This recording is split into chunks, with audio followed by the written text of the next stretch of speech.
Our story begins with two families, the Asquith and the Carter. Well, we could have started with the Big Bang or the beginning of civilization, but I feel like that would be an overkill, so let's stick with the current plan. For now, we'll focus on the Asquith family and we'll start our story with Herbert Henry Asquith. Son of a woolworking couple, he climbed his way up to the highest ranks of the country. He studied at the Oxford University, where he became a barrister, which is the equivalent to a lawyer. He then went on to become Chancellor of the Exchequer, which in French would be Échiquier, I don't know how you pronounce it in English, usually named Chancellor, which is way easier. And finally, 3 years after that, he became Prime Minister of the United Kingdom. What about him exactly? Well, he had quite a few kids, 10 in total, with 2 different wives. Well, I said 10 kids, but only 7 survived infancy. And while I'm sure talking about every single one of his kids could be very interesting, we don't really have all day, and my channel is called Medi Talk Cinema, not Medi Talks about British historical characters and their entire bloodline. Violet Asquith is whom we are going to focus on. For now, keep her in mind, we'll circle back to her later. Let's switch focus on the Carter family now. We'll start their story with Sir John Carter, who happened to also be a politician, mayor of Portsmouth, himself son of John Carter, who was a merchant. It's a very similar start to the Asquith family. So, John Carter, son of John Carter, had 4 sons. Do you want to take a guess at how he named one of them? John. Yep, John. 26 letters in the alphabet, infinite possibilities, and yet they went for the back-to-back-to-back John. I mean, at a certain point you have to respect the dedication. It feels like whoever breaks the line, like, get cursed or something. Anyway, we're focusing on Henry. You know the drill by now, Henry has a bunch of kids, and we are talking only about one of them, and that is Maurice Carter, who married Baroness Asquith of Yarnbury, Violet Asquith. We finally got there, and by now you should finally understand who's the actress this video is dedicated to. No, still nothing? Well, I kinda omitted an important information on purpose, I'm sorry, but God forbid a man try to maximize his watch time. Well, John Carter, he wasn't actually called John Carter. He was born John Carter, but after he inherited the estates of his cousin, he assumed an additional surname, Bonham. John Bonham Carter. You're finally connecting the dots. The grandniece of the filmmaker Anthony Asquith, cousin of the actor Crispin Bonham Carter, great-granddaughter of the British Prime Minister, granddaughter of a Spanish diplomat, commander of the Order of the British Empire, one of the greatest British actresses that has ever lived. Ladies and gentlemen, I give you Helena Bonham Carter. And not bad of an introduction, eh? So Helena, she was born on May 26, 1966. She's got 2 older brothers, and she is the daughter of Raymond Bonham Carter and Helena Proper de Callejon. Ole.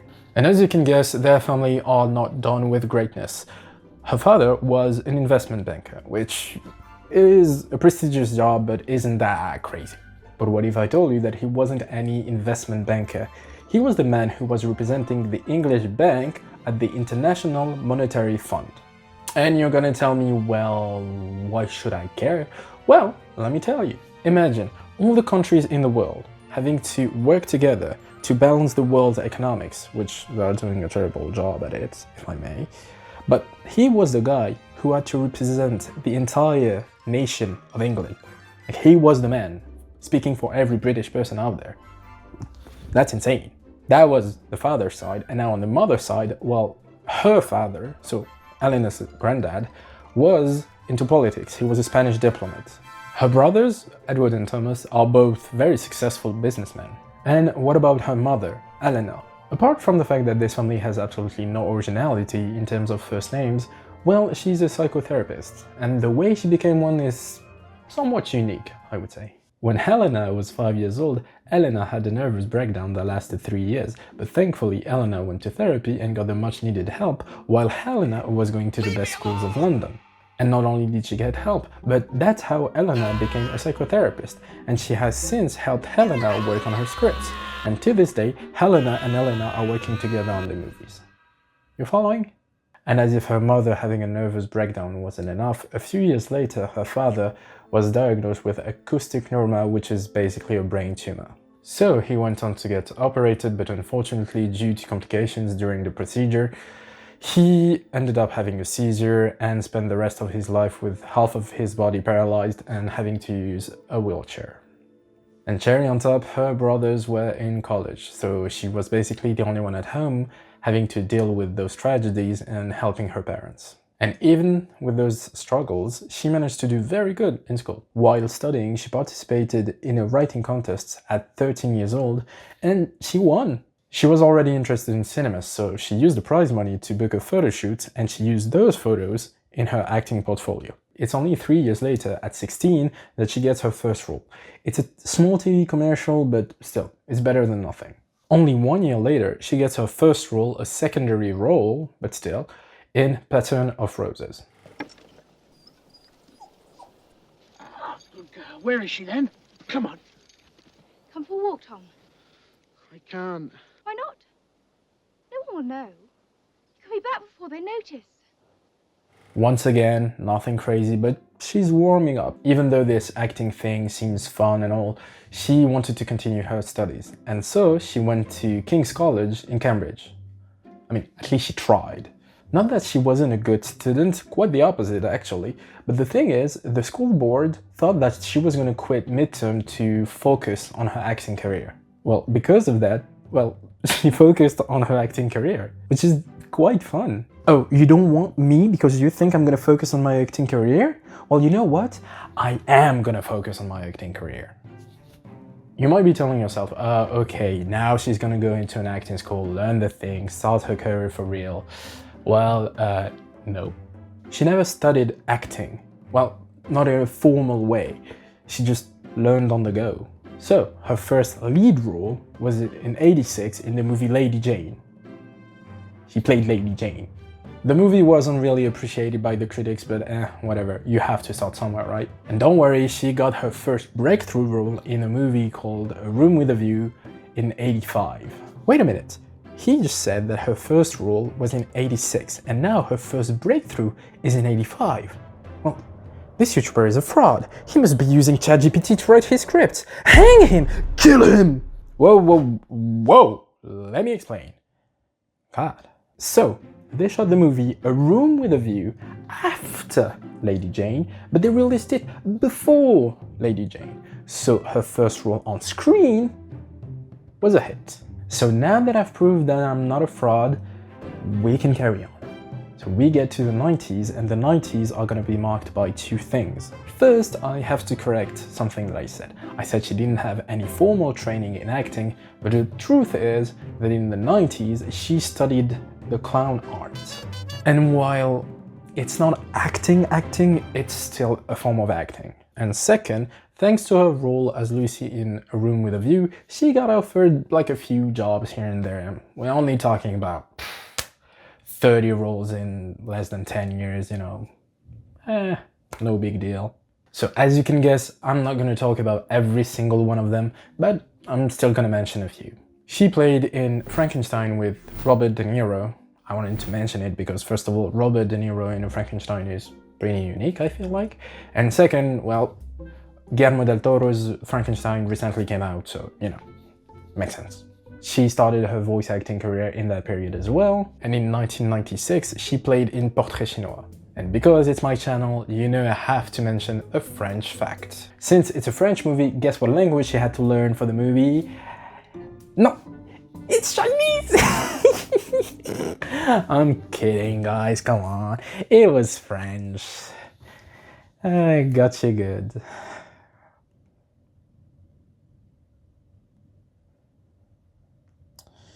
I'm sorry. What time is it now? 1h30. Tu crois qu'il a oublié? Je sais rien. Si ça se trouve, c'est un tout dit. On s'en va? Just 1 year later, she gets her first nomination for the movie 12th Night, but unfortunately she won't get the award. But don't worry, because we are getting to 1999 and it's time for Marla Singer to become one of her biggest roles in the movie that we do not talk about. And this time, she gets the award. After 10 years of work, she gets the Empire Award for Best British Actress. The thing is, the studios wanted her to stick to the Victorian lady kind of roles, even though her most successful roles at that time were not of that kind. And by the way, Helena hated this image that people gave her, and she even stated, I looked, as someone said, like a bloated chipmunk. I guess if you squint your eyes, tilt your head and like remove your glasses, yeah, maybe I see the resemblance to a chipmunk, but otherwise, I don't really see it. Anyway, to get out of that mold in 2001, she played a monkey. Pretty different. Pretty different. It's obviously Planet of the Apes we're talking about. And if you had seen my video on Tim Burton's, you'd already know that. And you'd already know that they fell in love, they have 2 kids, and they worked on a bunch of movies together. What you didn't know though is that they didn't really live together. Burton bought the house next door so that they could live together but still have their own separate space. It's a pretty nice little hack for you couples out there that want to have your private space but still want to live close to your partner, you know? Just tell them to buy the house next door. It's pretty obvious when you think about it. I'm losing the plot, let's focus on the apes. So, directed by Burton, she played the role of an ape that falls in love with a human. Sure? I mean, as long as it doesn't get too weird, it could be interesting, you know, power dynamics between species, forbidden love and all that, and yep, they kissed, okay. Yep. At least it didn't go any further than that, you know? Actually, in the original script, they were supposed to have sex together, but the director thought that it was a bit too much, so they took it away from us. I mean, I think that it was a necessary plotline for us to understand the unconditional love they had for one another.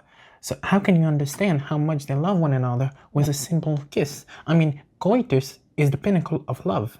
And it's really nice to see some lips touching, but it would have been a lot better if we could have seen some ape titties or even pussy. Whoa. No, that's enough. Thank you very much. Thank you. No, good enough. Thank you for letting us know. Really, that's really nice. Thanks. I can keep going if you need to. No, thank you. I'll let you know if we need anything else. Yeah. It's okay. I'll 100% call you, you know, yeah. Thanks, really. I'll call you, yeah. I'll be there waiting. Yep. Anyway, bye. Okay. Yeah. Bye. See you. See you. What the fuck? Did you say something? Didn't say anything. No. Okay.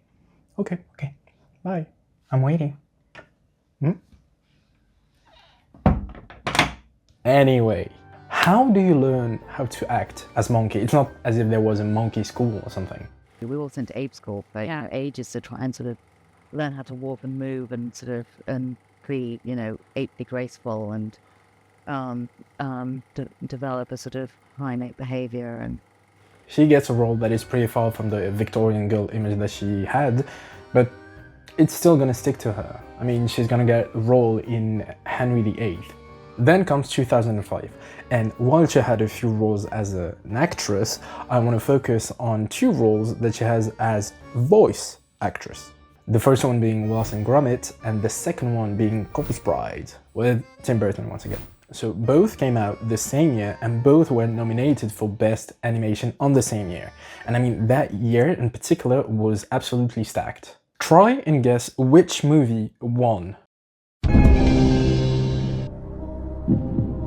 Is it answer A, Wallace and Gromit, answer B, Corpse Bride, answer C, Howl's Moving Castle, or answer D, the answer D? Well, obviously it was Wallace and Gromit. How can you think anything else? I personally wouldn't have bet my life savings on this movie, but you know, congrats, I guess. Oh, and talking about nominations and whatnot, the next year, she was a member of the jury for the Cannes Film Festival. Same year, but absolutely nothing to do with cinema this time, she launched her clothing brand and all the revenue went to charity, which is pretty nice of her. We get to 2007 and I can already imagine the Potterheads jumping and screaming at home. So yeah, we know she played Bellatrix Lestrange in Harry Potter.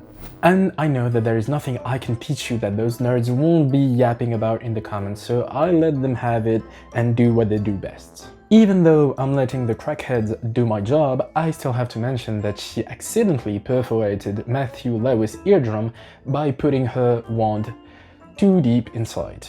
There's certainly an adult joke to be made here, but I'm way past that.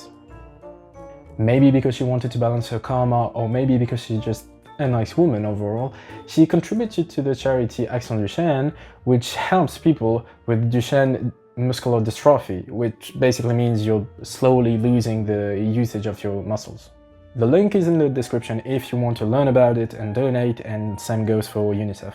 Something I didn't mention earlier is that while working on Cold Bride, she was working on another movie, still with Tim Burton and still with Johnny Depp, and it was Sweeney Todd.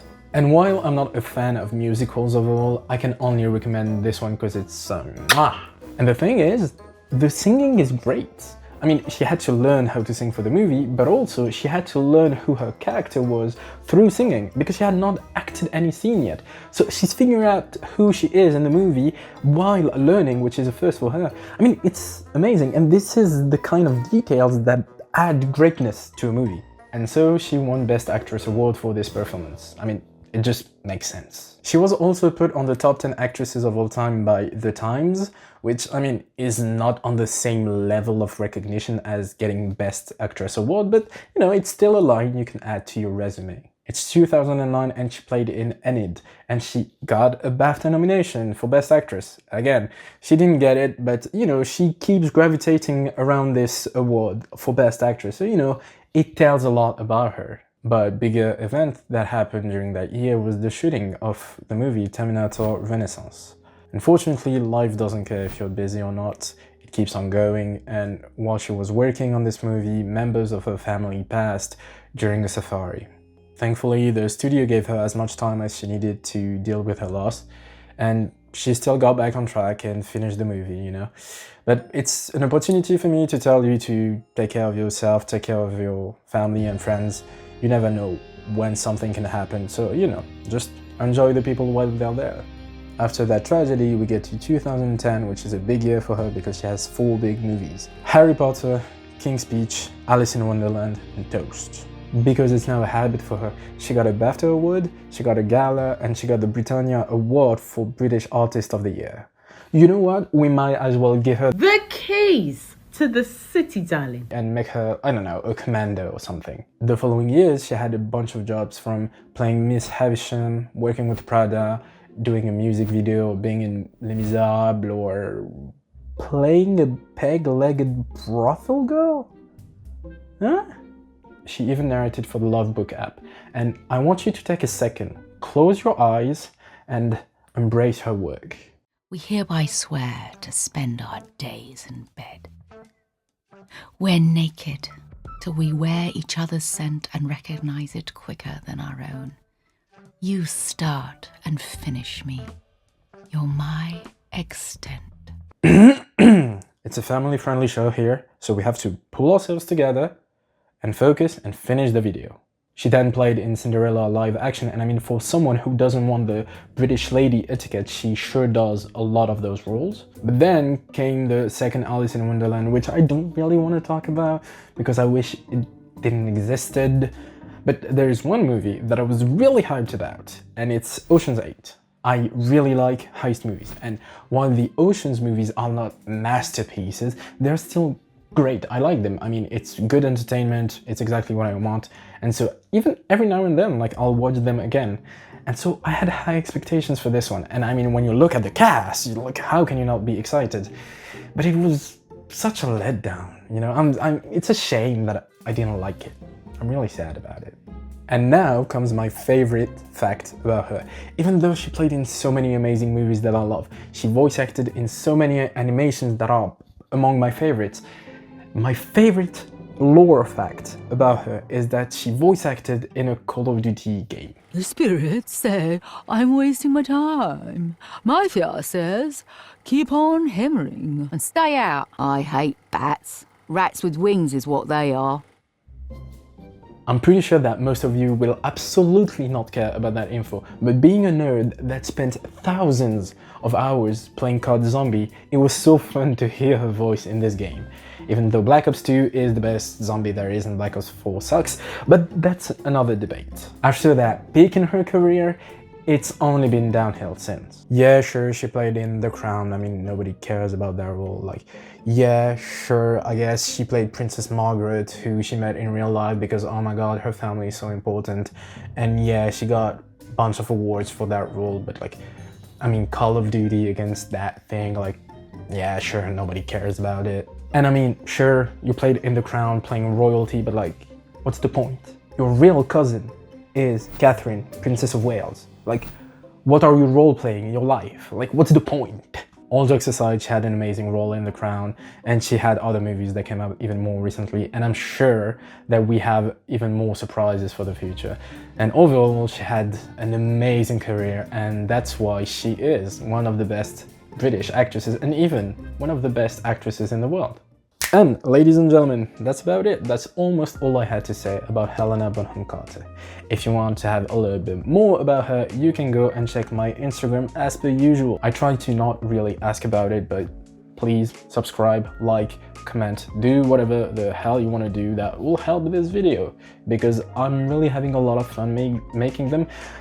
This one was an absolute nightmare to make. I don't know why, don't ask me, but otherwise I'm still having a lot of fun doing YouTube. So if I can get the opportunity to do it forever, I mean forever, until the day I die, maybe before that I'll stop, I don't know. But if I get the opportunity to do it for a living, it would be an honor and an absolute pleasure.